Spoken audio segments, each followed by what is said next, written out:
Salam jumpa dengan Yulia Maria Fantil dari komunitas Indonesia Peduli Anak Gifted. Selamat bertemu dalam video edukasi tentang anak gifted atau yang biasa disebut anak cerdas istimewa. Video ini adalah bagian keempat atau video tayangan keempat dari tema kedua tentang karakteristik anak gifted. Video-video selanjutnya masih tetap akan membahas tentang karakteristik anak gifted satu persatu sampai 8 buah video. Karena itu tetaplah bersama kami dengan cara like, share, dan subscribe agar Anda tidak ketinggalan dengan video-video berikutnya.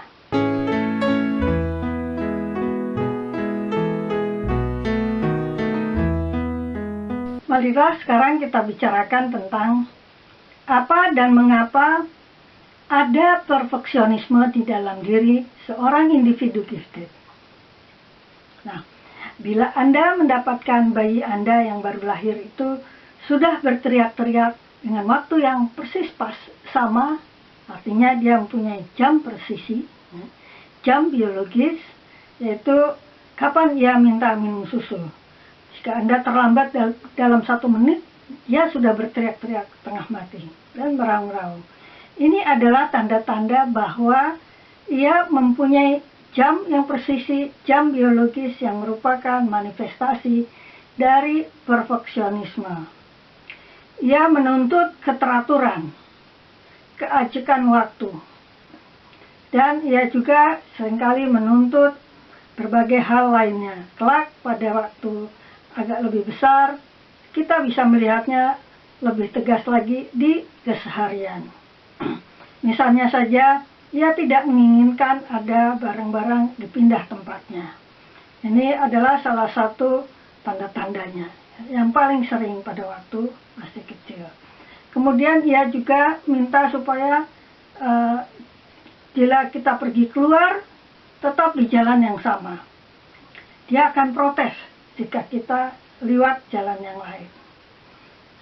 Kemudian juga ia minta, yang ini paling menyulitkan orang tua, minta makanan yang rasanya persis sama, bentuknya sama, hangatnya sama, setiap hari dengan cita rasa yang sama. Akhirnya ia menjadi seanak picky eater atau pemilih makanan.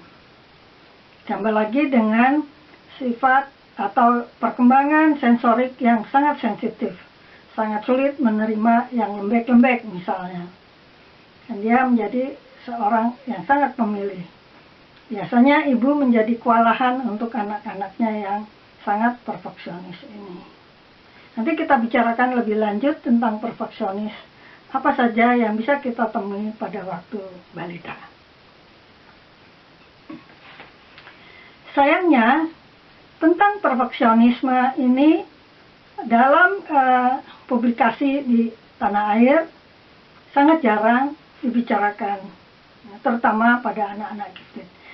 Karena pada anak-anak gifted umumnya mempublikasi bahwa ia adalah seorang anak dengan IQ yang sangat tinggi dan sangat kreatif. Kemudian tips-tipsnya melulu tentang bagaimana mengembangkan kreativitas pada anak gifted, memberinya kurikulum atau memberinya kegiatan-kegiatan yang dapat mengembangkan kreativitas. Sementara karakteristik perfeksionis ini sangat jarang kita temui. Tapi apabila kita menelusuri menggunakan bahasa lain, misalnya bahasa Inggris, maka publikasi ini sangat banyak bisa kita temui, misalnya saja dengan kata kunci perfeksionis gifted. Maka Anda bisa menemui berbagai macam karakter atau berbagai macam artikel yang membahas karakter perfeksionis ini.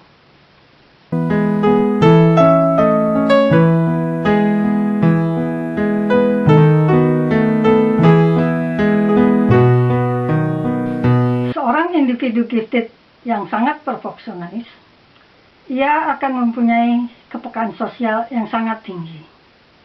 Ia mempunyai empati yang sangat tinggi. Dia juga menuntut keadilan dan juga ingin merubah dunia, memperbaikinya demi kemanusiaan. yang berkeadilan.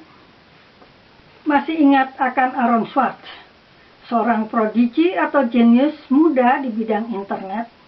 Ia menjadi aktivis internet yang memperjuangkan agar semua orang berhak untuk mendapatkan informasi tanpa bayar melalui media internet. Kejeniusannya dimanfaatkannya bukan untuk memperkaya dirinya, tetapi ia bekerja demi keadilan dalam memperoleh informasi agar dunia menjadi lebih baik. Ia menjadi admin dari situs Reddit yang dimilikinya. Suatu kali ia membobol jaringan perpustakaan online dari Massachusetts Institute of Technology di Amerika dan merilis berbagai artikel jurnal ilmiah melalui situsnya sehingga bisa diunduh secara gratis di seluruh dunia. Kemudian ia dikenai pasal kriminal, dituntut ganti rugi 1 miliar dolar, hukum penjara selama 35 tahun, dan tidak lagi boleh bekerja dengan komputer yang merupakan kepiawaiannya serta menjadi jiwanya. Aaron merasa hidupnya sudah selesai. Ia ditemukan gantung diri di apartemennya. Ia masih 26 tahun saat ia meninggalkan dunia ini. Saat itu tahun 2013. Akibat kematian Aaron ini kemudian banyak sekali usulan-usulan untuk memperbaiki sistem pengadilan di Amerika. Aaron dianugerahi bintang kehormatan Hall of Fame Internet dari lembaga yang memberi penghargaan pada orang-orang yang berjasa mengembangkan teknologi internet. Nah, kisah tragis Aaron ini bersumber dari karakter perfeksionisme yang ada pada dirinya, yaitu ia ingin merubah dunia menjadi lebih baik. Dia ingin menolong banyak orang-orang yang tidak bisa atau tidak mampu menjangkau informasi melalui internet yang berbayar. Dan ini ia lakukan dengan caranya sendiri.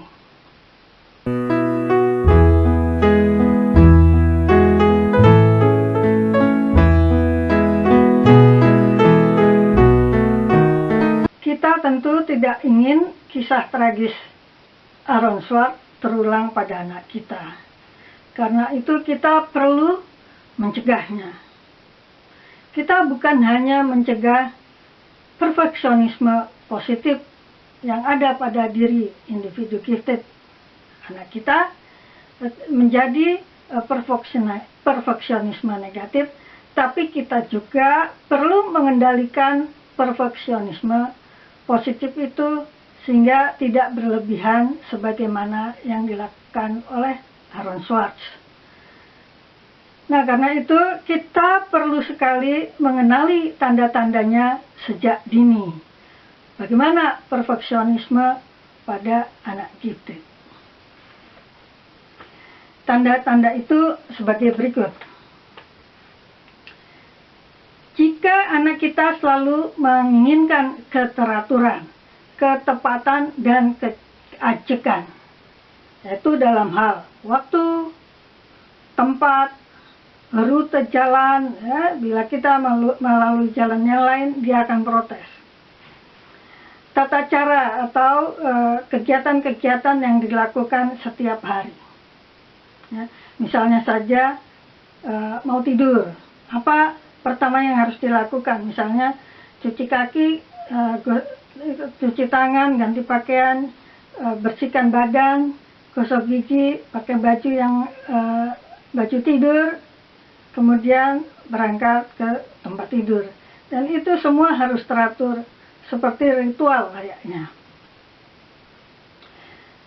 Menuntut sesuatu dengan derajat sofistikasi yang tinggi.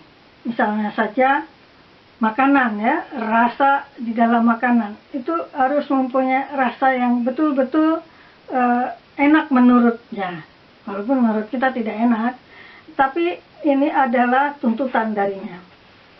Kenyamanan, seringkali anak ini menuntut bahwa tempat tidurnya harus sangat bersih sekali, ya.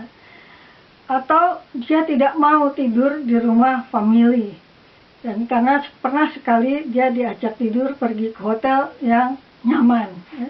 Jadi setiap pergi berlibur, dia hanya ingin atau hanya bisa tidur di hotel, ya, dengan pakaian, dengan tempat tidur yang sangat nyaman. Keindahan, ya, juga misalnya saja menuntut pakaiannya harus selalu indah menurutnya, ya, dengan warna-warna yang sangat baik, tidak boleh pudar, ya.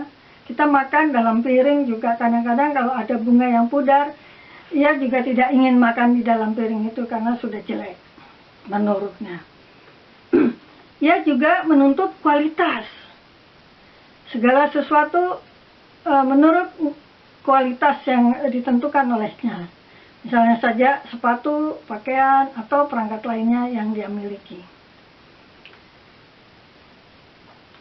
Ia juga mengkritisi diri sendiri atau orang lain. Harus seperti apa yang dia pikirkan. Misalnya saja, jika pergi, ibunya harus menggunakan pakaian yang sangat cantik, ya. Apabila tidak menggunakan pakaian cantik, ia tidak ingin berangkat pergi bersama ibunya. Bisa terjadi, ya. Ia ingin sekali mencapai hasil yang sempurna. Ini seringkali membuat dirinya uring-uringan karena dia frustrasi hasil itu tidak bisa dicapai.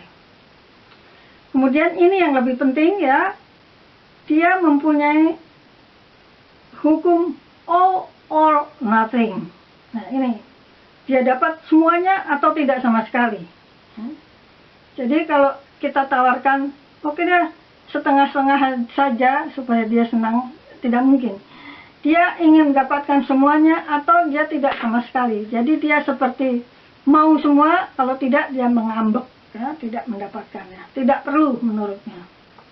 Jadi all or nothing ini juga harus dikendalikan sejak kecil.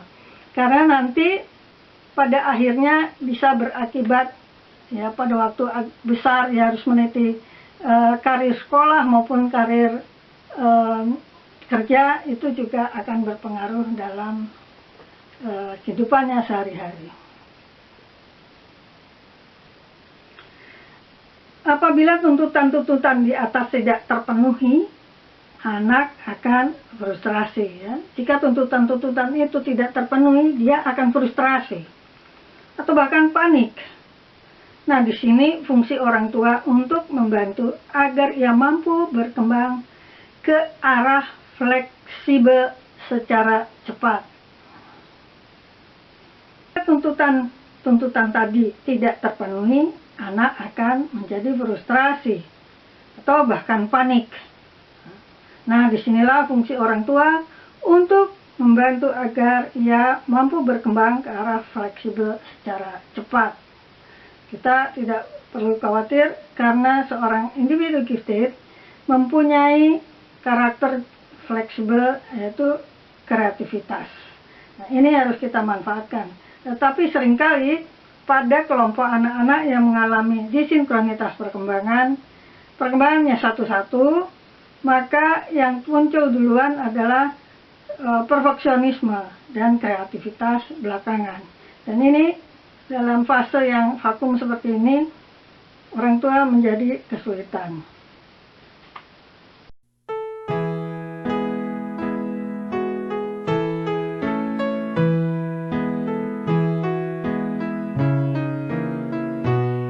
Perfeksionisme itu bisa mengenai apa saja, ya. Baik itu penampilan, kegiatan, barang-barang pemilikan, kebersihan, dan lain-lainnya. Kita sebagai orang tua harus sangat menjaga agar perfeksionis yang ada pada dirinya, ya, perfeksionisme yang ada pada dirinya tidak menjadi sumber konflik. Kita harus menjaga mulut kita agar kita tetap waspada, sabar, ya, tidak menjadi sumber konflik antara orang tua dan anak. karena kelak hanya akan menyebabkan masalah-masalah berikutnya akibat adanya konflik. Misalnya saja trauma, stres, merasa tertekan, ya, dan sebagainya.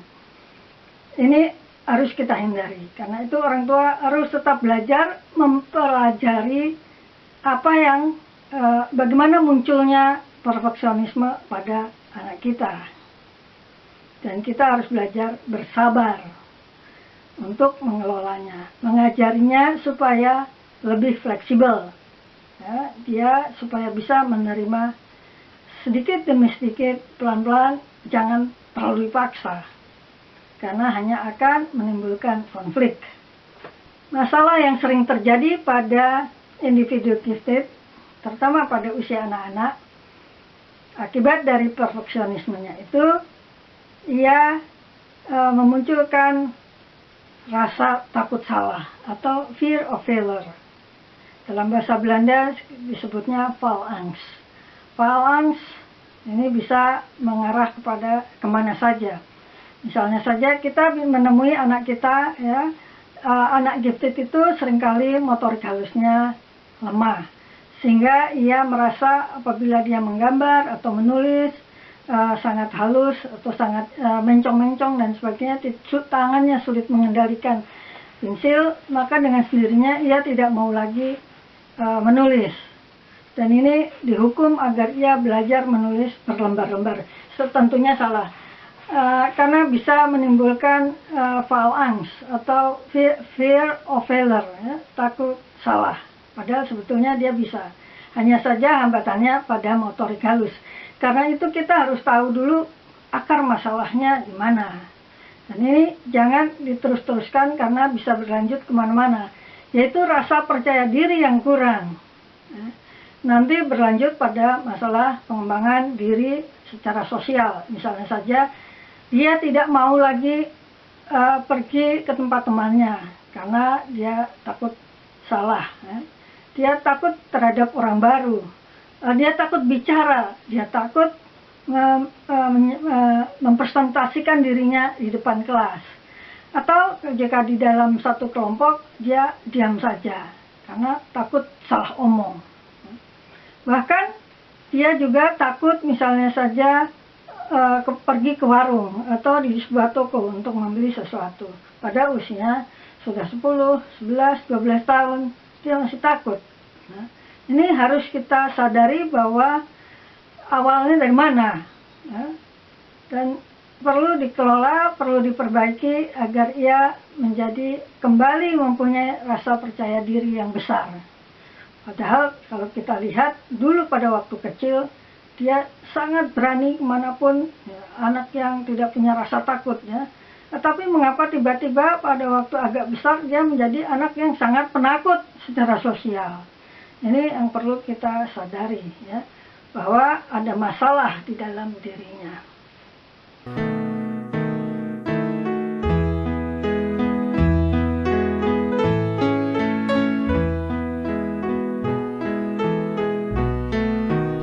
Nah, bagaimana kita harus menghadapi anak kita apabila kita dapati bahwa anak kita adalah seorang individu gifted yang sangat perfeksionis. Bagi orang tua memang cukup sulit, ya, karena anak ini menjadi sulit diajak kemana-mana. Ya. Kita harus selalu terikat pada dirinya dan juga kita harus mengingat dia akan selalu protes-protes atau bahkan dia tidak mau sama sekali. Nah, beberapa hal perlu kita perhatikan, kita catat dan kita upayakan. Jangan lupa kesabaran. Kesabaran adalah sebuah modal yang luar biasa. Orang tua dituntut untuk tetap bersabar menghadapi anak. Jangan sampai konflik. Upaya-upaya yang harus kita lakukan adalah, yang pertama, kita harus menjaga agar konsep dirinya tetap baik. Bila ia tidak puas dengan hasilnya, kita tidak usah mengkritiknya, tetapi pujilah dan katakan bahwa salah juga tidak apa-apa, masih bisa mencoba lagi. Ya. Atau katakan bahwa kita jangan mengatakan ya salah, tetapi hampir benar, ya, supaya dia tetap mempunyai semangat. Kesalahan yang kita buat bukanlah suatu bencana yang hebat. Katakan padanya bahwa kesalahan bukanlah sebuah bencana. Dorong agar ia mau mencobanya lagi dengan perasaan riang, ya, dan berikan harapan yang baik.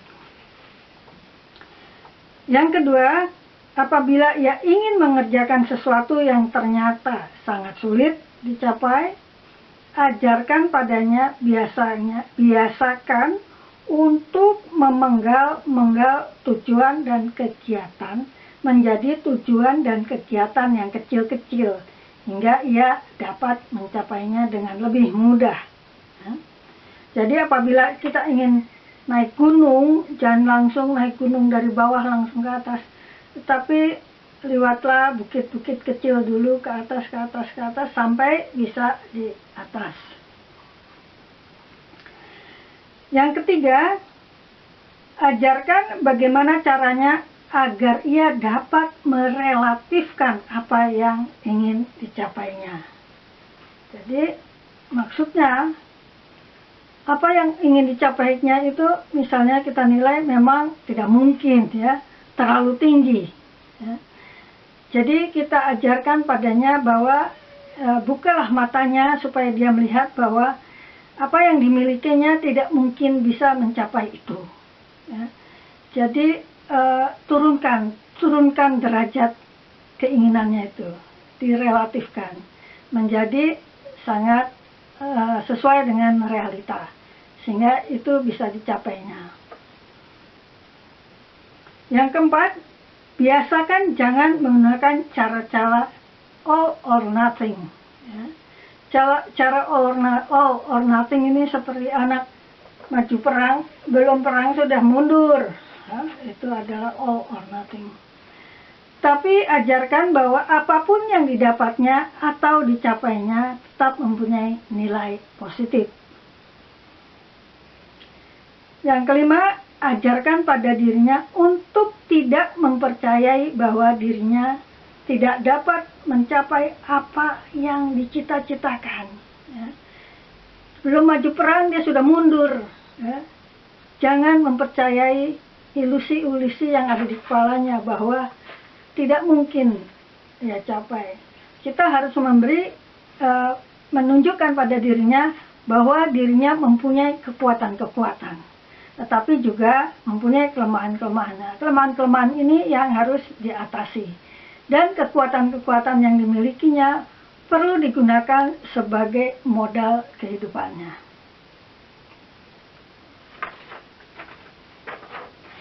Nah, demikianlah bincang-bincang kita kali ini tentang karakteristik anak-anak gifted, terutama karakteristik perfeksionisme. Video selanjutnya masih tetap membicarakan tentang karakteristik anak gifted. Karena itu jangan lupa like, share, dan subscribe supaya Anda tetap bisa mengikuti video-video selanjutnya.